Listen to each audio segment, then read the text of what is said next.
Hey there kids, it's me, MrCreepyPasta, and before we move on to tonight's story, I just wanted to let you know about two quick events, two things. I'm really freaking busy this July, so I don't want to miss any of you guys.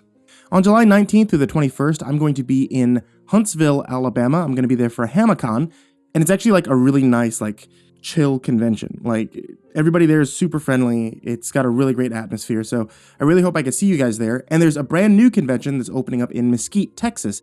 July 27th and the 28th, the Texas Haunters Convention is going to be in Mesquite, Texas, at the Hampton Inn and Suites. I'll include both these links in the description down below so you guys can kind of get the hang of it.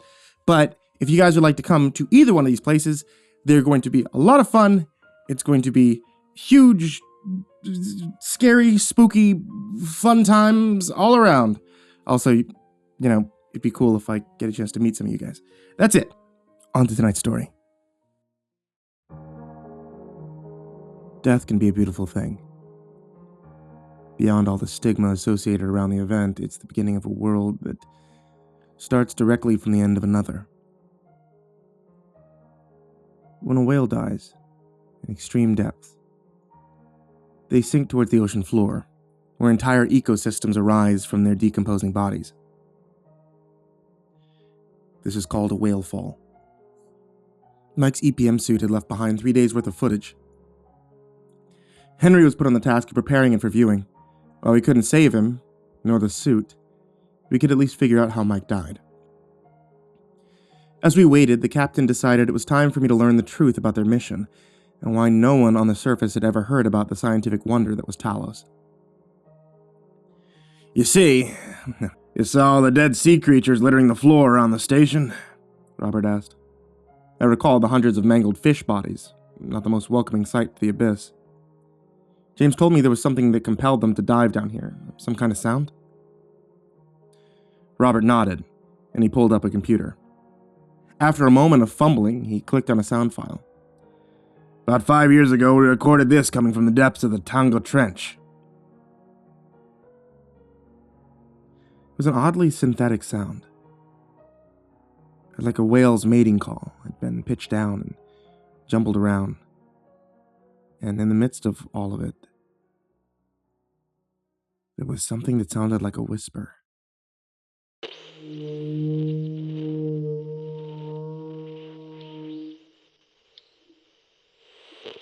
"They recorded something similar around the Mariana Trench. It's called the biotwang." Sound played on loop as we talked, oddly eerie for something so innocent. "We first thought it came from a whale.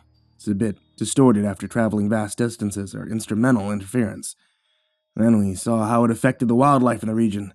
Blooms of jellyfish appeared out of nowhere, fish defying all instincts to dive towards crushing pressure." "What made the sound then?" I asked. Robert pulled up some pictures on the screen, creatures similar to roundworms, but pitch black. They looked nothing like what I had just witnessed in the airlock, however. "From what we can tell, they're, thus far completely undiscovered ecosystem somewhere down in the trench. Isolated for millions of years, unaffected by mass extinction events. They've evolved quite differently from life we see on the surface. It's like millions of single-cell organisms working together to form more complex creatures. Unlike ourselves, the cells can detach and rejoin at will. We've named it the Syncytium." "That's what killed Mike?" "Well, they could be a part of it. What we just saw in the airlock is far more dangerous than the microorganisms we gathered here." Before we could continue, James interrupted, letting us know the footage was ready to be viewed. "If they ever decide to declassify the existence of the station, they'll never mention the creatures, nor the sound that alerted us to their presence. Sure, one day, they'll hail this all as a supreme technological advancement. The truth be told, the reason why the Navy put billions and billions of dollars into this project, so that humanity could traverse the ocean floor, is simply because they want to find whatever's making that sound. Find a way of using it." "Cap, they're waiting for us," James said. We gathered in the central area. Abby sat in the back, some distance away from everyone else. She seemed even worse for wear than before, frail as if she'd lost weight in the past couple of hours since meeting her. Henry controlled the footage, ready to speed through the important bits as the descent itself was quite slow. 20,000 feet. The Hattel Zone. Everything we saw would be from Mike's point of view. The footage started at the airlock, Abby standing before him with a concerned expression on her face. Hey, don't worry, I'll be back before you know it. Not like it's my first time in the depths. Not like we'd waste $1 billion on me dying anyway. She didn't seem consoled by his words. This time's different. We haven't tested the suit beyond 30,000 feet. Nah, but we tested pressure. The suit should be able to go much further before, breaking. Henry forwarded the footage. Mike stood directly at the edge of the Tonga Trench. To his left, a platform extended even further down towards the Hattel Zone. An elevator sat at the platform's center. A short distance down the trench, he saw endlessly long tendrils, gently swaying with the current. They belonged to the body of a malformed creature, looking like it couldn't possibly control its long appendages, yet it seemed unfazed by the depths. Guys, you seeing this? He said excitedly as he pointed at the bizarre thing. It's a Magnapena squid! He almost jogged along the edge to get a better view, the suit audibly exhausted by the effort. Don't put too much strain on the suit, Henry interjected over the radio. It'll be fine! What else did they pay for? As he got closer to the squid, another popped up behind it, one with even longer appendages. Ah, damn. I never thought I'd see one up so close. Stop messing around and get on the elevator, Henry demanded. Fine. Let's not enjoy our job, then, Mike responded. He boarded the elevator and strapped himself in. The journey would take him another 15,000 feet into the abyss. It was a loud, sturdy piece of machinery able to withstand the immense pressure of the dreaded Hattel Zone.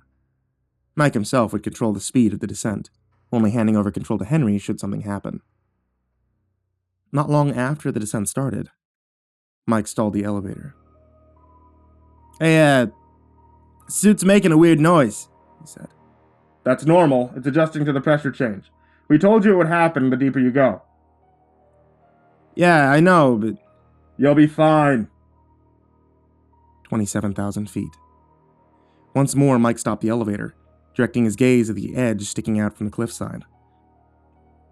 On it lay the corpse of a bow-headed whale, almost half a planet away from its natural habitat. The whale had been partially hollowed out, riddled with deep sea eels and tiny eyeless fish, an entire ecosystem thriving from its death. How'd that whale get here? It died like all the other creatures down here. Yeah, but it's a bowhead, as I think it is. Don't they live around the Arctic? Just continue the descent. 35,433 feet. Horizon deep. The elevator reached the bottom of the trench after about an hour, allowing Mike to finally unbuckle himself from his seat. He grabbed a box of beacons to allow the next person to easier navigate the area. After stepping off the platform and getting away from its bright lights, it became abundantly clear that the bottom of the ocean was far from empty, and that the entire bed was covered in previously undiscovered life. Millions of fungal-like plants covered the floor, and transparent fat shrimp swimming between, apparently feeding off them. On the cliff wall itself, thousands of bioluminescent plants extended, just a stalk with a blue bulb, bending in the direction of Mike's movements. It was hauntingly beautiful, looking as alien as anything from another planet. He continued along the cliffside, putting down a beacon every 100 feet or so. I expected this place to be horrible, Mike said. You know, being named after the god of the underworld and all. No one responded to his comment. Guys, you still hear me, right? Yes, Mike, we can hear you, Henry said. We're here to work, not make stupid quips. Has anyone ever told you how much better life can be if you at least try to enjoy it? Henry, stop being such a killjoy. You're making history down here. Henry didn't respond.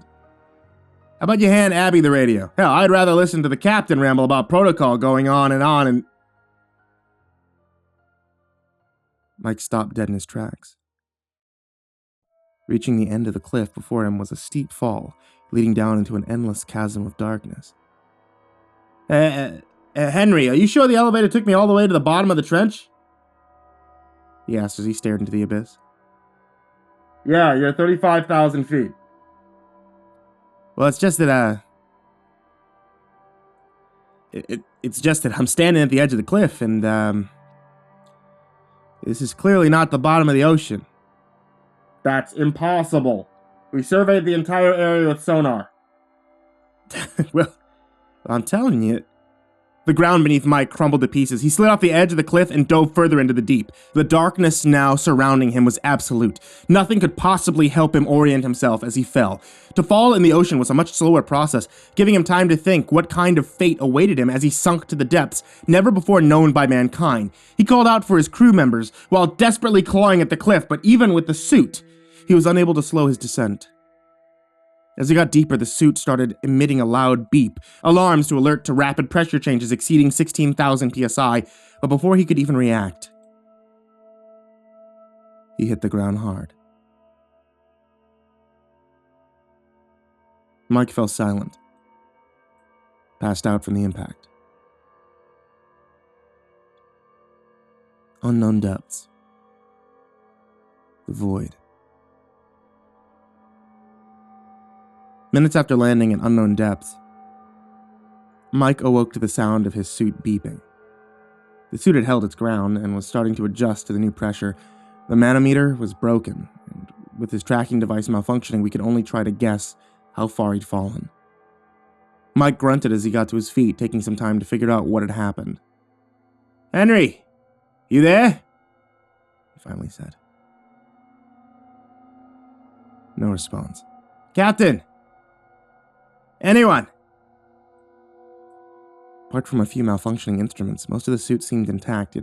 No contact could be made with the base. Everything past that point would be after the comms went down. We all patiently awaited to learn of Mike's fate. Despite having fallen far beyond what we believed to be the ocean floor, he had just landed on another plateau, with an endless distance still progressing downward. The abyss was ever present, taunting us with its emptiness. "Please respond," he begged. Defeated. He activated the beacon still attached to him and checked his surroundings. He had landed directly in front of a cave leading inside the cliff wall and moving steeply upwards. While protocol strictly dictated to wait for rescue in these situations, we could hear gargled sound emitting from the cave. Whatever it was, it compelled Mike to check out the cave. The walls inside were perfectly smooth, an impossible formation of rocks reflecting the bright light shining from the EPM suit, lighting up the cave as far as it stretched. Mike stared at the shining walls for a moment, adjusting the light. They had seemed smooth at an angle, but when light was pointed directly at them, it uncovered bizarre patterns, like symbols, not corresponding to any known language. While he studied the symbols, a loud sound shook through the cave, almost sweeping Mike off his feet. It sounded similar to the biotwang, but with slight differences. The rhythm was changed. It seemed to put Mike further into a trance, and he diligently followed the source, ignoring any chance of rescue the further he went. The cave led to a much larger cavern, extending beyond the reach of any light source that he had available. Unlike the tunnels, these walls weren't smooth, but were covered in millions of tiny holes, each perfectly round, each identical to the last. Upon closer inspection, the holes weren't empty, but filled with worms, just like the ones we'd seen spew out of his body inside the airlock. They wriggled and reached out for Mike as he walked through the cave, pulled toward the sound in the distance, getting louder with each passing step. The deeper he got, the less he seemed distracted by the holes, which were growing in size along with the worms. Mike's only hypnotic objective was to reach the sound. On top of the worms, spindly, long-legged creatures walked across. They looked like shell-less spider crabs, dipping their limbs into the worms, merging temporarily while seeming to feed them. For each dip into the holes, their limbs grew shorter, while the worms expanded. Eventually, he reached the corner of the cave, and with it, the source of the sound. It was a half-consumed whale calf attached to the wall, bound by hundreds of massive worms extending into its torn flesh. Despite being half-eaten and broken beyond any chance at life, it somehow didn't succumb, as if the worms themselves kept it alive, involuntarily life-supporting it, repurposed for their own needs. The calf gaped open its half-eaten jaw, so mangled, Mike could see straight into its vocal cords, which were also covered in the worms, tugging and moving them into position. The whale screamed, emitting another jumbled sound that pulled Mike ever closer. While Mike was distracted, several worms had emerged from their holes, rapidly swarming around him. Within seconds, they had joined together, wrapping around his legs and climbing up the suit. It temporarily brought Mike back to sanity as he tried to tear the worms off, but they were far faster than him, trapped inside a slow metal box. He stumbled to the ground, allowing more worms and their spindles to cover each of his limbs. The creatures merged together, forming a sheet of flesh that soon covered the entirety of his body. Mike fell silent, and the camera showed nothing but a flesh-colored mass, muffling any audio, save for Mike's panicked breaths. He screamed as a loud bang almost broke the speakers. The sound of his suit being perforated in the mesh, refilling the hole we'd found on the sole of his feet. The creatures had gotten inside his suit, digging into his flesh, Mike crying in agony before falling silent. We all stood speechless in front of the monitor now, displaying nothing but a timer, proving the camera was still running. Abby had left, with James following to console her. "That can't be it," Robert said. "Let me fast forward," Henry said, half whispering in shock. We forwarded through almost 3 days of nothing while the worms incubated inside Mike, trapped alone in a cavern no one knew was there.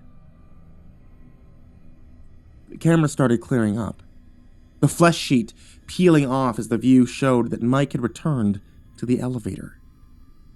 During the 3 days down in the trench, the Syncatium had occupied, covering it with their fleshy appendages. Mike was controlling it, or whatever remained of him, inside the suit. He wandered towards the station, flakes of syncatial flesh falling off him for each step. His crew called out to him over the radio now that they could reach him, but Mike could do nothing but gargle as worms had consumed most of his lungs. At the airlock, he stumbled inside, ready to unleash hell within the station, but for a brief moment, Mike managed to halt himself. Perhaps the thought of hurting those he loved was enough for him to temporarily gain control, just enough to shut down the airlock, putting himself into lockdown. Mike collapsed on the ground. He had died days ago, but his will remained even as he turned into nothing more than a vessel for the horrors he now carried within him. The footage ended.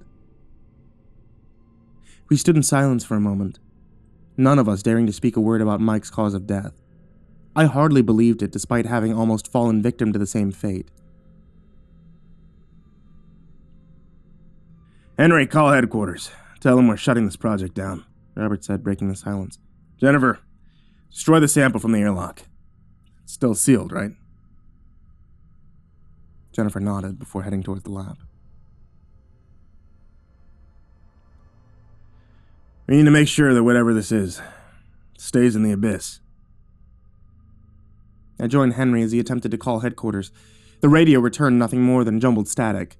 Robert was checking all the security feeds, sending out drones to scavenge for the Syncatium at the elevator. "Captain, the comms are down. Can't get any signal." On the security feed, we saw the flesh of the Syncatium had stretched along the ground, covering some of the corpses of fish that littered the ocean floor.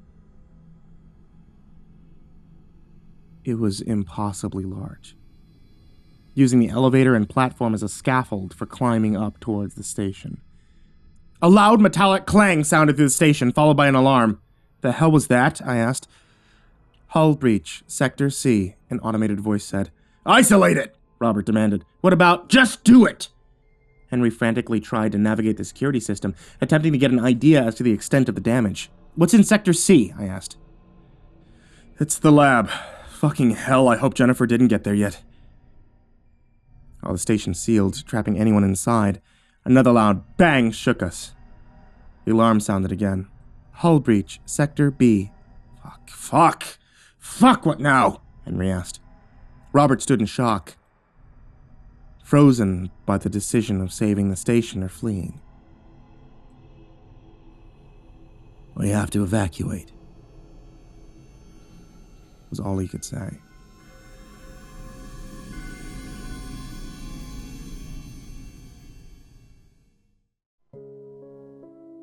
Hey there kids, it's me, MrCreepyPasta, and I just wanted to give a big thank you to you for watching tonight's video, or listening to tonight's podcast episode, for clicking on this MrCreepyPasta Storytime.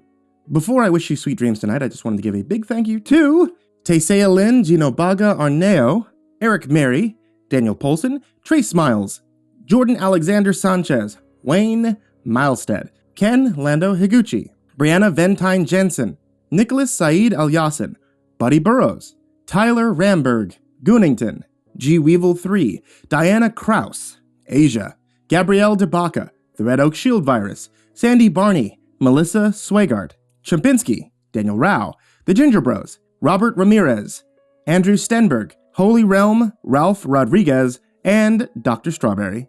These guys are the friggin' amazing people from Patreon who help me stay alive. If you guys would like to help support the show as well, you can always check me out at patreon.com/MrCreepyPasta and get your name either shown here at the end of the credits or in the description down below. And you can check out this podcast here on YouTube or here on Spotify or Apple iTunes Podcast or Google Play Podcast, whichever one you happen to go to. I mean, seriously, if you're on YouTube right now and you look down in the description, there's like a whole list of different playlists that you can be able to watch, like hours upon hours upon hours of content. If you want to get your horror story creepypasta fix, it's all there, as well as like a live stream. Oh, and also my wife sells Dungeons and Dragons themed tea. Etsy.com/ivorymonocletea. Links are also down below. Sweet dreams, everybody.